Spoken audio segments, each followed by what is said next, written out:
that there is no information available on the Malaysian Estates Staff Provident Fund in any form, in academic or non-academic sources or in related field of literature. Nothing can be found in the National Archives. And to me, reading that, I think is amazing that you could have written a book this thick. I'm shocked beyond belief. Well written, well articulated. I must congratulate both the writers. The second writer, Mr. Viswanathan Selvarathanam, on Michael Stenson's classic work, Class, Race, Colonization, Colonialism, which is another fantastic book. I know it's not easy to write a book because it took me myself just to write about 80 pages. It took me roughly half my life. So I know it's not that easy, but I suppose good writers like you all have taken a shorter time and had more breathing space and research to be done. But very interesting, the themes that were discussed. I think that is most very near to me in relation to the Indian community. Basically on economic exploitation, economic marginalization, inequality, the question of welfare and the question of economic justice remain of the utmost importance until today. The history of the whole thing, if you look at both the books, doesn't differ from many of us who are from the estates or those who have left out, or from the days when we had to work in the estate background. I find interesting background has been written about this kind of people, and obviously how it has transformed over the time to now. It's hardly, when you want to say about Indians working in the estates, you hardly find many Indians in the estates nowadays, which is good and bad. Good in the sense where there's no place, where there's no electricity and water, you come to a better place to live in. Bad in the sense most of us who left from the estates, which has a lot of background written in both the books, shows that the crisis that the Indians go through in this country is because of all this, because of urban displacement, and urban poverty has come into being. And Mr. V. Selvarathanam has in his notes, in his afterword on Stephen Stenson's book, The Plantation Economy, which absorbed so many Indian laborers, including my own parents, had changed significantly in the last 60 years. But now we are talking about others who are working in the estates, the Bangladeshis, the Myanmars, and other people.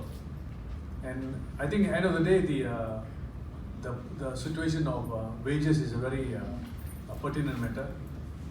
Some of you may think that Kula can just bring overnight change. I wish I could. Obviously, I thought all this, it was like that when I was in the opposition. By reason, you've got a lot of stakeholders to discuss with. You've got a lot of reality things to step in. And with all these limitations, it's not going to be easy. But those are things that has to be answered, whether you like it or not. But for me, both the books shows focus on the role of employment. And I think that's most very important. And even now, that is one of the factors which is so relevant to the Indians in this country. But in the urban sector, in where the majority of the Indians have settled down, now at this juncture, I can only hope and ask the Indian community, especially those who have considered themselves as not so fortunate, to take up the opportunities that are available. Not so much opportunities that you have to go and get a job and that kind of thing. We got a major problem in this country where, because of full employment, 3.6%, hovering around that, it's difficult to get local workers. But I think to get ourselves to realize that the future of work of this whole world is dependent on your skills. And somehow, regrettably, Malaysia has not changed on the mindset where parents tell you from birth to the time you finish Form 5, Form 6 that you have to go and get an academic qualification, you must go to university and get a degree. And I think that's the most unrealistic thing now. If you look at what's happening in Germany and other more advanced countries like Korea, Taiwan and Japan, invariably the importance of technical studies come into it. And the government is giving more focus on that. Under me, in my own ministry, there are TVET, Technical Vocational Educational Training Institutes. Unfortunately, the registration or the number of students from the Chinese and Malay communities is hardly 10%. And I don't blame the children, because the parents are giving emphasis on going to universities. And I'm happy to note that it took me a long time to convince the Prime Minister.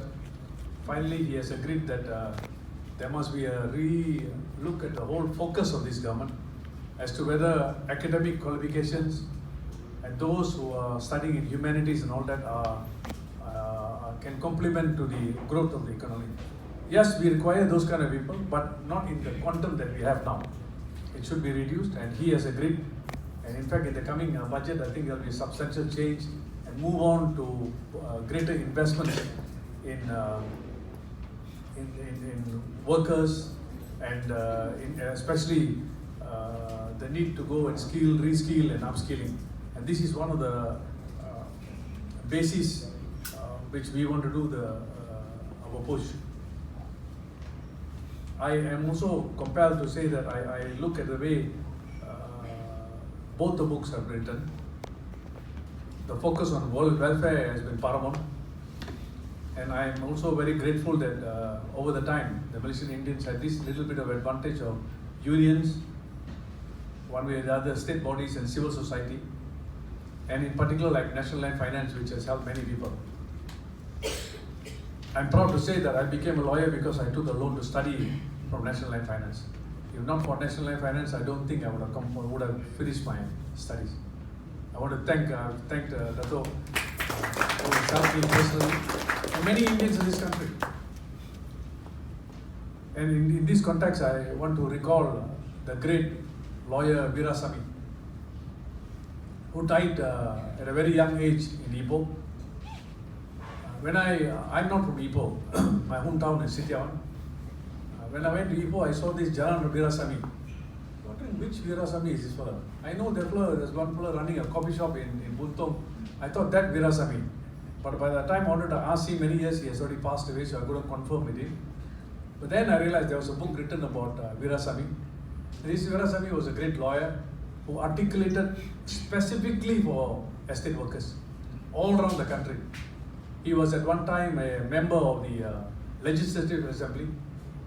Unfortunately, he died very young, at about 40, early 40s, because he succumbed to tuberculosis. But the important thing of him is I quoted him his speech in Parliament on how he had articulated for minimum wage way back in the 30s and 40s. It was not easy, but he had articulated those very vital issues of importance to workers. But at the same time, having said about workers, it's also important that there must be a strong economy, and there must be also great big heart employers. We have to strengthen the workers' right, there's no question. And if you read the book of Veerasamy, you will know, because I felt very strong about that matter. This book also focuses a bit on, substantially on poverty. Many of us, those who are from the estates and in the these kind of areas, would have substantially suffered from social problems, poverty, inaccessibility to go to schools, and discouragement from everybody from going to school. My parents never encouraged me to go to school. They were interested in asking me to go look after cows and goats and pigs. That was the order of the day that time. But things have changed. We cannot just look at historical aspect of it and say all can transform. We have to take it upon ourselves. And I think when I was coming here today, I was just thinking about all of us were in similar background, Malays, Chinese, Indians and Punjabis. Somehow I find the Punjabis have done very well. I think we must emulate from them, I mean, how they have done. So these are things that also must, I got a lot of Punjabi classmates and somehow most of them are doing very well. If they are in politics also they do very well. If they are in hospitals also they do very well. If they are fighting also they do very well. So I think we have to learn something from them. I urge my Punjabi friends who are here to share those things with us. And finally, I thank all the parties for inviting me here today. My apologies that I couldn't come earlier to launch this book, both the books. But I think it is absolutely a must read, well written, well articulated. I am shocked beyond belief that how anybody can write without some form of literature to be found everywhere. It's not that easy, but this book I'm sure has got a depth of important message to many of us. It's important to remember history so that we can move forward. I want to finally thank Mr. K. Armugam, my very good old friend. When I first entered Parliament, he was my research man. Not anybody knows about that, but he used to help me substantially. So my early speeches in Parliament were all because of him, which I didn't know how to do that thing, so he'll write and give it to me. And today I want to thank you for inviting me to come here, and with this great audience here, have a great day, and I hope the writer will not stop here, but will write more. Thank you.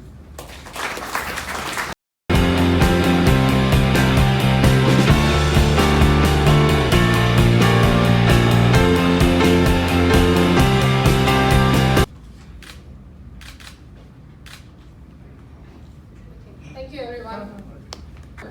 Forum on Plantation Labour and Indian Political History in Malaysia.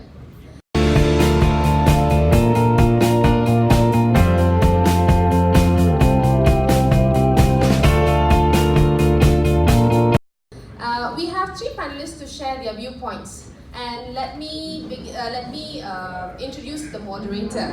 Yeah, I'm pleased to invite the forum's moderator, Pak A. Halim Ali.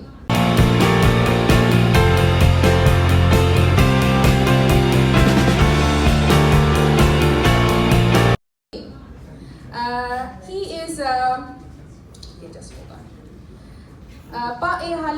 Halim Ali is a former professor of Nusantara in Unimas, was pro tem president of Universiti of Malaya Socialist Club, former Secretary General of Parti Socialist Rakyat Malaysia. The floor is now yours, sir.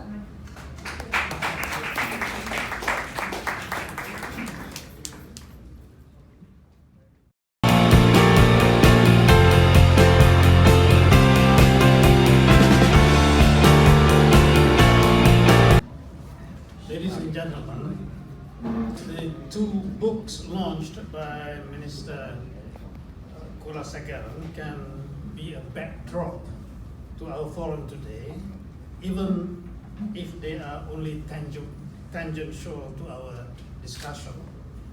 Now, I'd like to make a brief observation on these two books. You will notice that the two authors and also the writer of the afterword chapter in Michael Stanton's book, V. Selvaratnam, they were contemporaries. They belong to the same generations. Stanton being born in 1936. They were young radicals in an era, to borrow Charles Dickens' phrase, the best of times and the worst of times. Imperialism was dominant, and so was the reawakening of the colonized people. Imperialism as the highest stage of capitalism and authoritarianism were the worst of times at that time.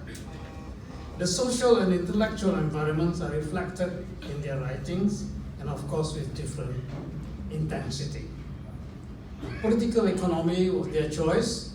If you look at read the two books, and they reject the notion that the market as an impersonal, which reconciles and which accommodates the diverse wants of individuals. So with that backdrop to the discussion, I'd like to invite the participants of our evening's discussion here, Dr. Michael Jeyakumar Devaraj.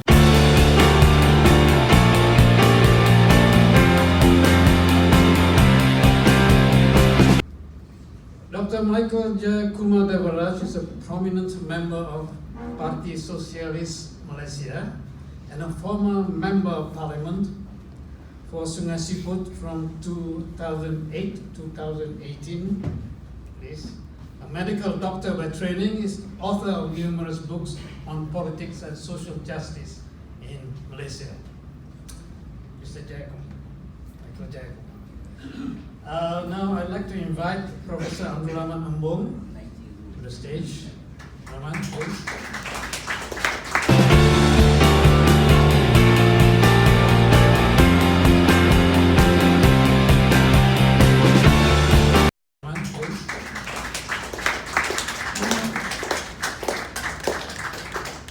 Professor Abdul Rahman is Professor in Sociology of Development at the Institute of Malaysian and International Studies, Universiti Kebangsaan, Malaysia.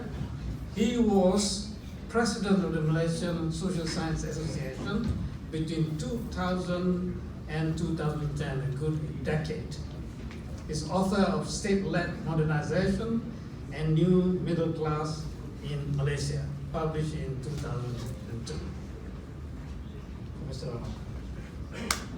And now the third speaker, an old friend, Jeyaraj Rajarao, is the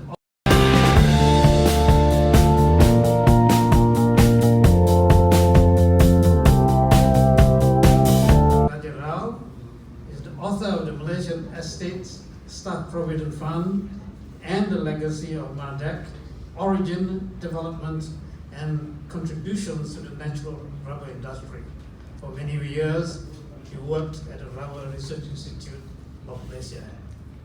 Jeyaraj, please come on stage. Nice meeting you. Okay, we'll start off with you, Michael.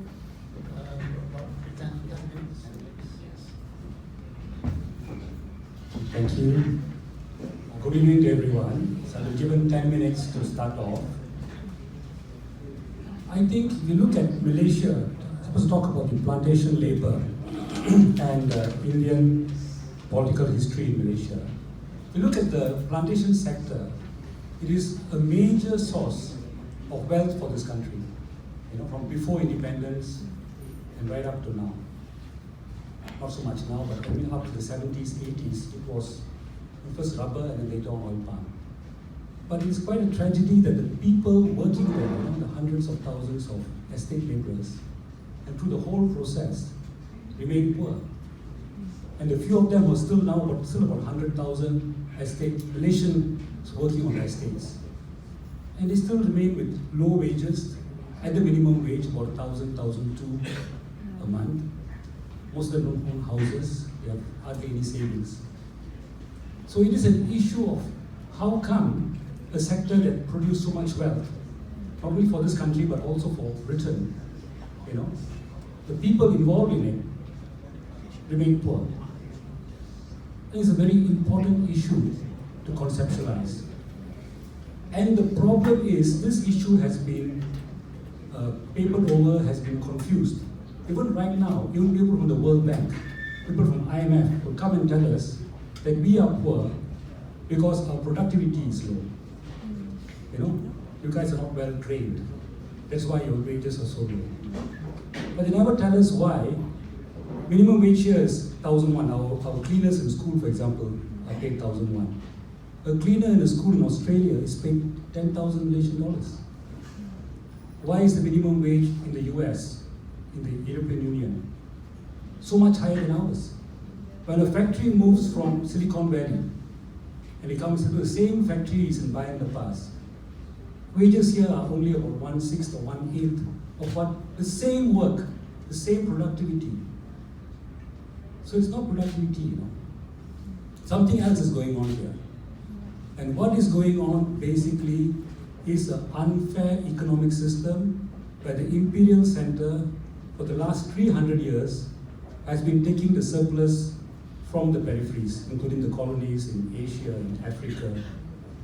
But that reality is never talked about by IMF and World Bank. They'll come here and say, oh, you must train, you must do more training, so you can move up the value chain. But can you move up the value chain? Because a lot of production now in the world is outsourced. The big companies in Europe, in America, in Japan, they outsource to Malaysia. They get a tauke here and say, okay, he produces component for us, we'll give you the technology you produce. But they buy that component from that tauke in, say, Penang, at about 1/6 the price that a similar factory would operate in Japan or in America. They come here because they can save money. Now, if this businessman in Malaysia says, no, you pay me too low, give me a bit more, give me 1/3 the price that you're giving in US, he'll say, go to hell, I'll go to my company in Thailand. Because these big global chains, they have branches elsewhere, and they play off these branches, where not branches actually, but they have subsidiaries, they have outsourced to many countries. So if this outsourced businessman, capitalist, Malaysian capitalist, refuses to play ball with them, they'll cut down orders there. And that fellow's left high and dry because that component who else can use? It can only be used by that particular company, whether it's Apple or whichever big company. So that is the mechanism, The mechanism is this bullying by a small number of companies in the West, which bully local companies to keep prices down. That is the mechanism, not productivity. You can go and train all you want, get machiners, tool and all that. This is the imbalance in the world economic system since the time of the British East India Company. Still goes on, of course that company finished, but that same elite group. And then you get Oxfam talking about how these guys are getting richer and richer, So, now the top 6 fellas in the world have more wealth than the bottom 50%, right? You all see that in the papers once in a while. This is the mechanism. It's important that we recognize this, If we recognize this, then we will see that our labor, not only estate labor, our factory workers and all that, are being underpaid for what they're doing. What they're producing is worth much more. But that price has been pushed down by these global chains of supply. Because of that, local producers have got to control wages so they can make some profits. So you can't, I tell my party members, you can't blame our local capitalists too much. I mean, of course you can blame them, but they are also part of the chain. They are the small, they are fish, but the even bigger fish above them was screwing them up, you see. So you can't be completely angry with these guys, because it's the whole system. The important thing in that is this, if we can make the argument, our party makes the argument, that if you cannot pay them the proper wages, as money wages, can we give them services? Can we give them, for example, subsidized housing, subsidized education, make our healthcare better, subsidized transport? And if you accept the argument I'm giving that these guys, our working class, are producing much more in wealth than we are giving them, than recognizing, then it's fair to give them something as a social wage. It's no longer, see in Malaysia, under Mahathir's thing, subsidy has become a dirty word, is it? Somehow subsidy is something like you're wasting money, you're creating laziness, you're encouraging weakness, that is the perception. But if you accept my analysis that we are grossly underpaying our working people for the last 50 years, last 80 years, last 150 years, then whatever we can give them is not enough really, So I think it's important to change the mindset. A subsidy is not even enough for the amount they have sacrificed in their wealth, in creating the wealth of the world. And the things we can do, like for example, there's still now much less people in the estates. This about 40 years ago there were 500,000 workers. Now there are only about maybe 100,000. But they still don't have housing. See, the government can ask all these big companies, including SINW, which the government partly owns, right, to set aside some land, less than 1% of the estate area, take the land and build housing. If you don't have money, let's say, no, your budget is tight, okay, take a bit more, sell half of it to developers, use the proceeds to do proper housing for workers. It can be done quite easily. But what's holding us back is partly this idea that we'll make them lazy, we'll make them weak. It's bad for the country, it's wasteful. So we got to cut that out, is it? We got to get the right understanding. The last point I'm bringing is Indian political history. I think the main effect of Indian political system, also other Malaysians in the political system, is they've been part of the same process of befuddling our people. The problem now in Malaysia, in many parts in the world, is a problem of wealth creation and who gets the wealth. And it's this global 1% which is grabbing all the wealth for the last 200, 300 years. Instead of talking about that, what we do in our political system is we squabble about ethnic things.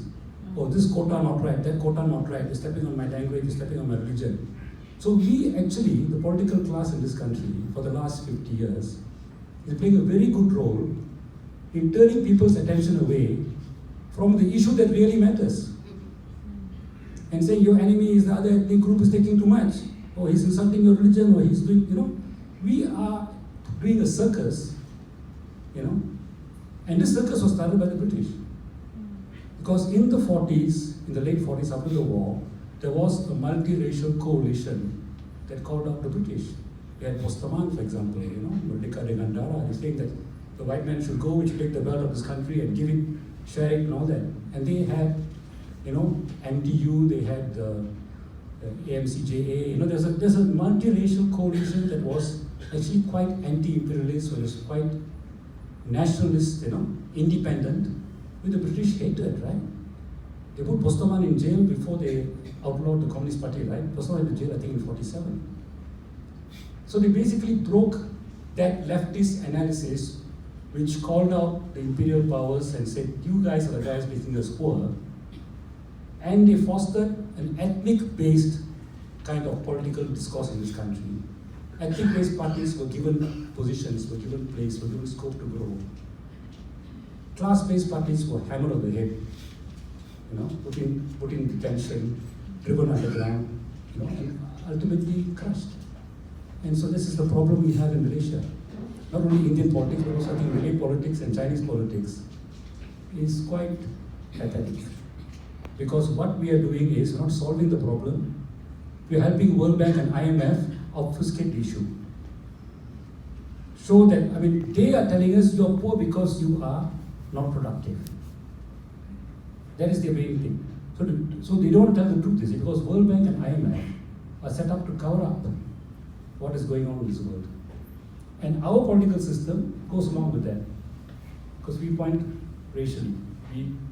So that is the system. I'm sad to say I'm part of that political process, but this is what is happening really, So I think what is important is we've got to understand. And if you look at Stenson, see how Stenson puts the whole issue. He starts off arguing that you cannot understand the problem of the Indian working class in Malaysia by its Indianness. It's not an ethnocentric thing. It's not because they're Indians, they're poor. It's because they are workers in a particular setup under colonialism, which is extracting the wealth to the center, and because they're part of that, that is why they're poor. I think it's very clear in that. Same thing we should do as well. Right now, why is there poverty? Why are there Malay peasants who are poor? Why are workers poor? We should look at how does Malaysia articulate with the global economy, and how, because we are a low-wage economy, we have a problem in raising wages. If we raise wage too much, the guys will invest elsewhere. We will lose jobs. We'll have unemployment, which is true. It can happen. But that is the reality. You've got to understand that reality first before we can see what we can do about it. Things we can do about it, we start talking about it. But the problem in this country is, under this present government, we're not even recognizing that that is the problem. We're not recognizing there's still imperialism. That Malaysians and other people in the third world are not being paid the value of their labor. That's the problem. Because they don't recognize the problem. How can you even think, how can you even start thinking of ways of overcoming the problem? Anyway, with this, books like this, I think we should read. and not look at his books as very interesting footnotes in history. Oh, Stenson, very good, talked about what happened in the past, clever man. It is very relevant to today. Stenson's approach is relevant to today. Stenson is saying you can't analyze Indian poverty by looking at Indians. You could see how the country is structured, what are the main economic and political forces, how do the workers fit into it, and understand it in a holistic global manner. And I think his approach remains as relevant. It's not a historical footnote. It is a relevant, correct approach to understanding social issues. So I think I'll stop here. Thank you. Point that you raised, one is a critique of the supranational institution of IMF and the World Bank, and more importantly, I think you seem to regard the market as a political institution subverted by relations of power, namely between labor and capital. I think that was a good point. Thank you very much. And now I'd like to invite Professor Rahman to present his views. Thank you, Saudara Chairman, Saudara Michael Jeyakumar, and Saudara Jeyaraj Rajarao, the author of this book just launched by the Honorable Minister. Friends, old friends, new friends. I don't mean old in terms of age, but I think in terms of our friendship, I've been with many of you, spending decades. And also the new friends who I have not met before, but whose names I've heard. It's very nice meeting you here at this auspicious, on this auspicious occasion, and in this hall, which has got a history of its own. Saudara Michael Jeyakumar highlighted two important points, to me two very important points, to kick off the discussion about the system of inequalities, the capitalist system that has been inherited from the past, and how it impacts upon the people, in particular the Indians, and the continued poverty that they are in, and so on, and the current problems that the Indian people face today. I will not go into details about that. And the second point that he made, which I think is also very important, and as a way for us to understand and also to act further on this problem, is relating to Indian political history, which is part and parcel of one of the main theme for the two books that were launched this evening. Now, firstly I would like to say thank you and congratulate the gentleman of yesterday, the young man of yesterday, who have produced this book, Rajarao, a wonderful book, and also another young man who is not with us today, that's Stenson, who would be 83 today if he's still alive. And also very importantly, the young man of yesterday, Dr. Selvaratnam, who crafted a very nice, comprehensive afterword to the book by Jaya, and also to Jomo, who wrote the foreword to Jaya's book. The Selva is the afterword to Stenson, and Jomo the foreword to the book by Jaya. I think what strikes me about the books, these two books, is the window they open to a very important history that we must recognize, and we have to put across to the people of this country. I think what the two books have contributed is to make us realize the significance of one of the important communities in this country who have together contributed to the country's independence, and who also have contributed to the country's development, but whose role and contribution have not been very much appreciated or acknowledged. And I think these two books have put that clearly forward. I think the more books of this nature about the Indian community, about the Indian working class, and distributed and discussed, the better it is for us, so that the more knowledge we get, the more consciousness we have, the better for us together in a multi-ethnic society like Malaysia, for the Malays, for the Chinese, for the other communities, the Ibans and the Kadazans and so on and so forth, to understand and to appreciate, and then to work together in order to bring change to the kind of conditions that Jeyakumar talked about just now, to improve our situation. I think that's the first thing that strikes me, listening to Jaya and also to Michael Jeyakumar just now, and also after reading these two books, and also having discussions with many Indian friends. The second point that struck me is, we are talking here about the working class. The two books talk about, especially Stenson's book, talk about the working class, about the proletariat. Who were one of the earliest members of the proletariat in Malaya? One of the earliest, the Indian proletariat was one of the earliest proletarian class in this country. I think that fact has got to be underlined. Of course, you have got the Chinese workers working in the tin mines, and then the Indian proletariat on the rubber estates, and then through the colonial division of labor, we have that, and of course the Malays were in the countryside, in the rural areas as farmers, fishermen, and so on and so forth. But the development of the colonial economy was done on the backs of Indian labor, Chinese labor, Indian labor. Malaya was known for its rubber and tin, and Malaya was the top producer of rubber in the world then. Now it's gone down. But who were the creators of wealth for Malaya?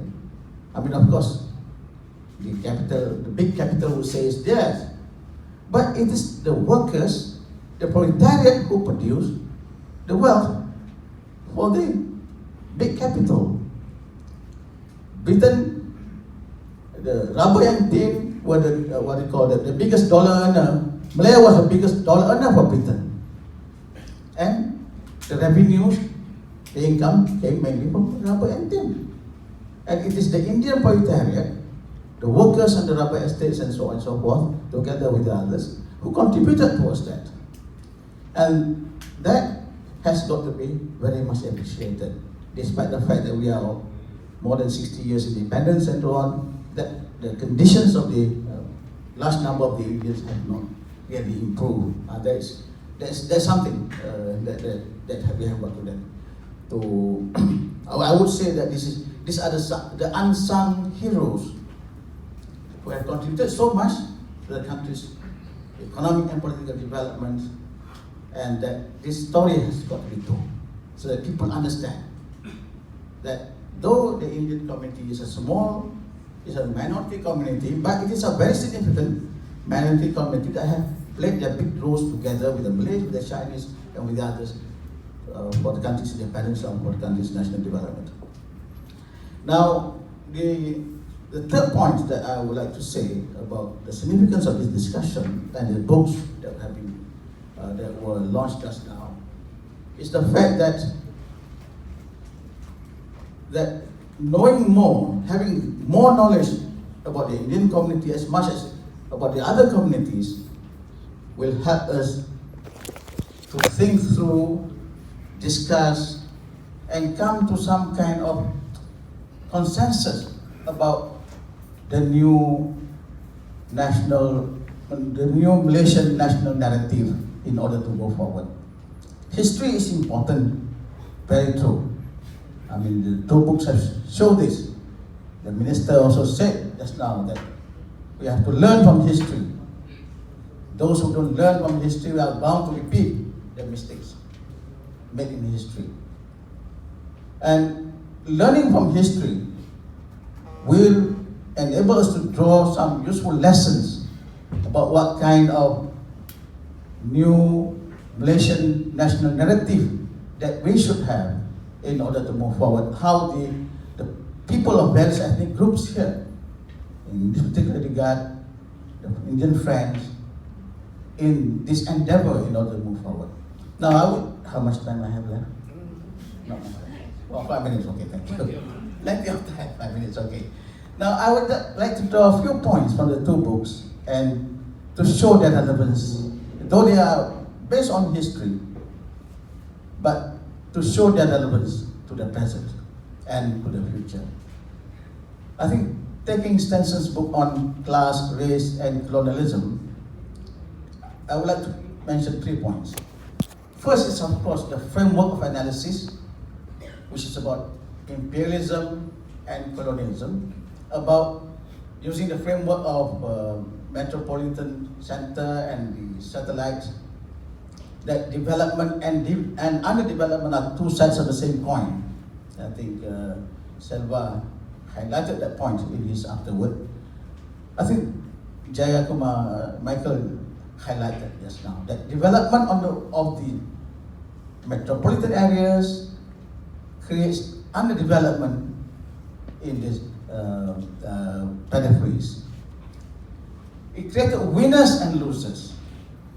Now, how can we turn that from, so that we also can be winners in this kind of, in this system? I think that framework of analysis put by Stenson can be looked at again in the different context. That was 1970s, the era of when the chair just now talked about the worst of times and the best of times.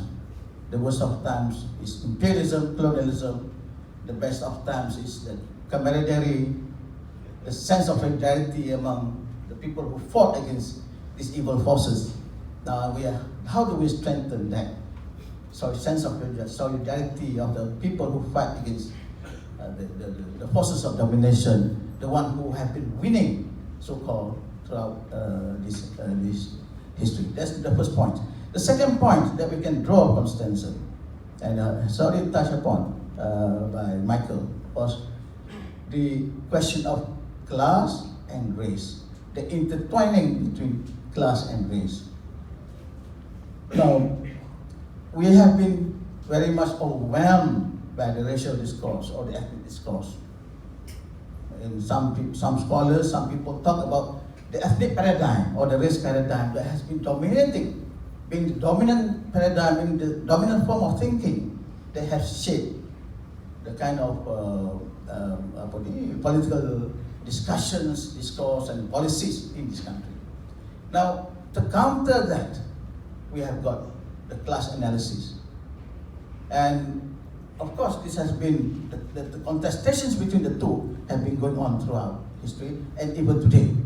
Now, this book, especially Stenson's book, helps us draw our attention to the importance of looking at, in terms of class, that society and ethnic communities are not homogeneous. They are divided into classes. That's the second point. The third point that I would like to highlight from Stenson's book is he talked about the factors that impeded working class alliance, working class coalition. And he mentioned two. One is the colonial division of labor, the separation of Malays, Chinese, Indians, and so on in their respective economic enclaves. And number one. That's number two is separate political mobilization because of ethnic identity and all that. Now, of course, these two factors tend to impede cooperation between different ethnic groups. But as we have seen in history, there was a period in our history, in the 1940s, 1946, 47, 48, that Putra AAMCJA was the first multi-ethnic coalition in this country that was directed towards British colonialism and that could manage to overcome the colonial division of labor in certain ways, in some respects, and that managed to overcome in some respects the separate political mobilization. In other words, the alliance came later. Alliance came in 1953, 55, right? Putra MCAJ was the first. Now, what happened after that? It was the state that went in to suppress it, to arrest, as a result of which, after that, we have the emergency, we have got those people who avoided arrest, went into the jungle and so on and so forth. So I think that point is very important.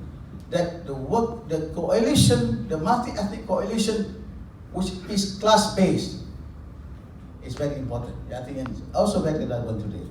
Now, the last 2 minutes, I would like to refer to Jeyaraj book. Some take-home message from there.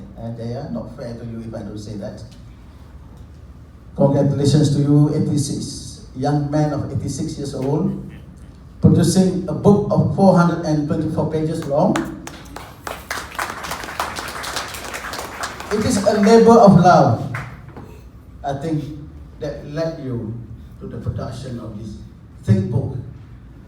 And also love for labor. Love for labor. Not just a labor of love, but love for labor, for the goodness of the humankind. And this particular regard, of course, it refers to the Indian community, right? So, well done on that. And you were very meticulous with your primary sources, the minutes, the annual reports, the correspondences, and so on and so forth, and the interviews with, key informants, etc., to produce the book. Now, there are two things that I would like to. One is the creation of the Malaysian Estate Staff Provident Fund, right? Now, we all know about EPF, but we hardly know about this, and you are right when you mentioned that. But the context, when the British agreed to the setting up of ME Malaysian Estates Staff Provident Fund, MESPF, right? The context was very, it was a kind of political turmoil, right? Political activism, political struggles, upsurge of anti-colonial movement at that time. It was formed on 17th July 1947. EPF was 1951. EPF was later. But that period was a period of political struggles. Yet the British agreed to have that set up, though it was only meant for the mid-level employees in the estates, not for the ordinary workers, but still they considered, they made concessions. It was a concession. So I think the context is important, because despite that, they made some concessions. In other words, they want stability. So to appease us, to appease the work, the staff, okay, set up this provident fund, it's a retirement fund for them, etc., etc. So but it did not come out on a silver platter. It came out through hard struggle. I think that's point one. Number two, that I would like to draw some take-home message from your book is that though there is this context of political struggles and so on and so forth, but there is that understanding of the need for tripartite kind of relationship. That there was negotiation between the parties. Okay, the tripartism, where I mean is that, well, of course, the government, the state, capital, which means the employers, the British employers, and the people, the workers. So agreement was going on, the struggles were going on outside, but there was this negotiations between the parties, which eventually led to this outcome. So the message that I can understand from there is that go on with the struggles, form alliances, have friends, make allies, lessen the number of enemies, but negotiate when necessary. I think that is the underlying message from your book. With that, thank you, Mr. Chairman. There are two interesting points raised by Professor Rahman. One is occasionally we forget that proletarianization began with the Indian laborers, and that process is essential as a motive force of change in any society. And point number two, briefly, is that the commonality between the two books is that they are more or less governed quite indirectly by the theory of dependency, thanks to V. Selvaratnam for pointing out in the afterword that there is this theoretical framework with which these two books operate. Now, those are the two interesting points. And now I'd like to invite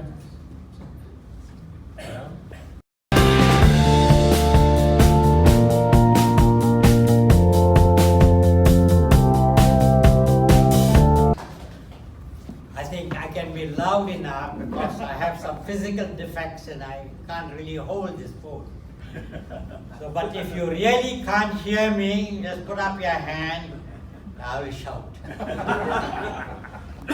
First, I hope the phrase last but not least will prevail as a fact, since I'm going to be the last speaker. I'm going to say a few things as my opening gambit, as courteously as I can, and as procedurally correct as I can. First of all, on my own behalf and on all your own behalf, our thanks to the Minister for Human Resources for giving us some of his very precious time to launch the book. Thank you, sir, although you may not be here. Number two, I want to unreservedly thank the Malaysian Estate Staff Provident Fund Board and its trustees for having a large measure of trust in me and commissioning me to write the book. They commissioned me liberally and generously. They sponsored the publication of book through Gerak Budaya, and they have supported this event. So I would like to thank the board most sincerely. And if in the process of writing this book, which took me almost 2 years, and the process of publishing it took almost a year, and in the process of launching it, if there were some disagreements, let us say now that those disagreements be agreed to agreeably. Third, gambit, the pawn is still moving. I would like to thank Dr. V. Selvaratnam for mainly organizing this event, which has been conceived for quite a few months, but finally the child has been delivered. And of course, he was ably supported by Gerak Budaya of organizing the various arrangements for this evening. So thank you, Dr. Selvaratnam. Finally, in writing my book, there are innumerable people to thank for. But first, apart from the Malaysian Estate Staff Board and its trustees, there is that charming lady, Kala, who ensured that I had the minutes, the annual reports and correspondence for me to reach to, as was mentioned by the Minister, I think subsequently by Emeritus Professor Rahman.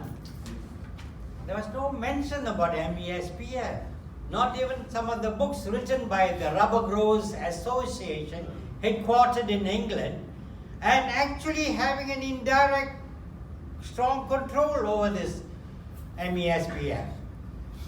So it was quite difficult for me to get information, except thanks to the board for loaning me all these minutes, keeping them scattered on my table and working literally day and night out. Of course, thanks to my family for putting up with me. I'm not an easy person to be with, but nevertheless, they put up with me. And of course, I thank the many academicians and colleagues who wrote the blurb. Rahman Embong was one of them. Dr. Selvaratnam was one of them. Professor Rajarao, who wrote very objective reviews and have been published in the economic journals and Rubber Asia. And of course, Dr. Jomo Kwame Sundram, who is mentioned, who wrote the introduction. So I am in fact truly blessed. Learned scholars and intellectual, rich and personal warm friends have really helped me at my late age, when I'm actually blind in one eye and the other eye is diminishing in sight. Thank you all very much.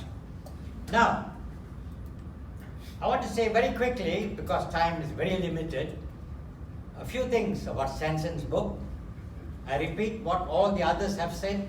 It is relevant and topical, and so I congratulate the Pusat Sejarah Rakyat, headed by a very dear friend of mine, Syed Hussein Ali, and Gerak Budaya for daring to publish it again. And of course, congratulations again to Dr. Selvaratnam, who has written the afterword. And I think he has been sometimes more vigorous, more objective, and more rigorous in his review of the book. That in itself shows how relevant that book is for our time. History is never dead. History is alive for us to learn from it and move on to correct our past mistakes. So, at a time when very sadly our country is being divided by race and religious extremism, it is very important for us to go back behind and see who are the people who have really contributed. Professor Embong has already stated that the progress of this country was on the backs of the proletariat, and especially the immigrants, the Chinese immigrants too. But those of you who don't know, the Chinese immigrants were only facilitated by the colonial government. The Chinese themselves brought the Chinese, largely employed them, and you will be stunned to know that they could be equally brutally treated by their Chinese employers as the European managers of the estates did to the Indians. So it is the poor people who, for their own little progress, who worked so industrially, slavishly, because they were treated literally like slaves, who worked hard, prospered the country for, as has already been mentioned, for the coffers of the imperialist British colonialists, and of course, for the capitalists themselves. So, Stenson has clearly analyzed it. An amazing thing and a correct thing, which some of us pretend to forget, is the Indian community in itself was fragmented by clannishness, by their caste system. So they were never really united in the early days. They were all compartmentalized. It was so also with the Chinese with their Kongsi houses. The Teochew is a Teochew, the Hokkien is a Hokkien. And in fact, it has become so communalist. The Indian community, the joke today is, Malaya is being run by the Malayalis. Mahathir from Kerala, A.G. Thomas, a Malayali, Matoma Christian, and now the latest fearful, objective, strong lady, Latifa, born in Kerala.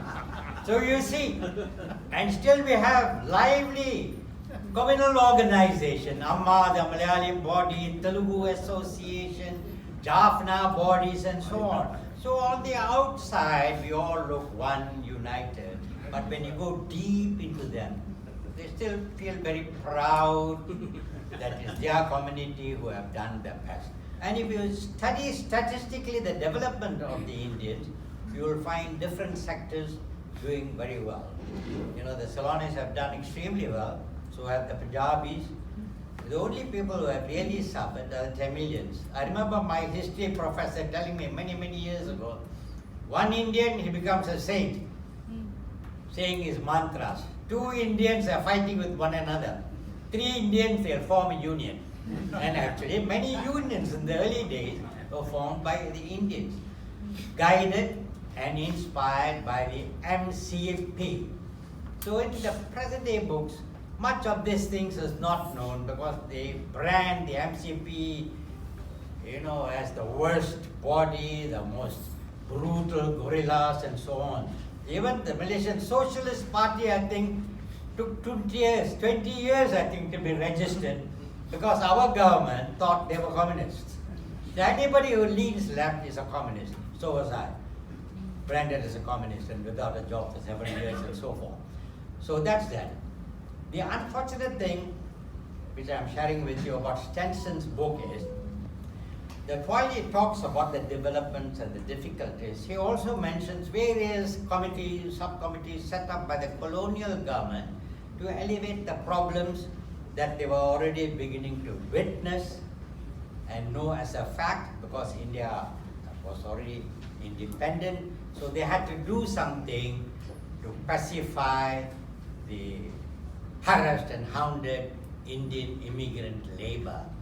But he didn't mention that while all these committees were sent with marvelous objectives, they couldn't implement them because the RJA from England and even the UPMA here, and some of my friends from the MES board will know, SB Palmer, was questioning these kind of objectives when it was necessary to revive the natural rubber industry.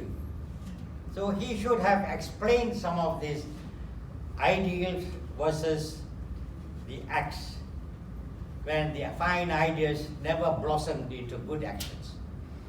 And then the third thing that I would like to mention, of course, sadly, Stenson died when he was quite young, 74 I think, and the book was published first in 1980. But he already witnessed the introduction of the NEP.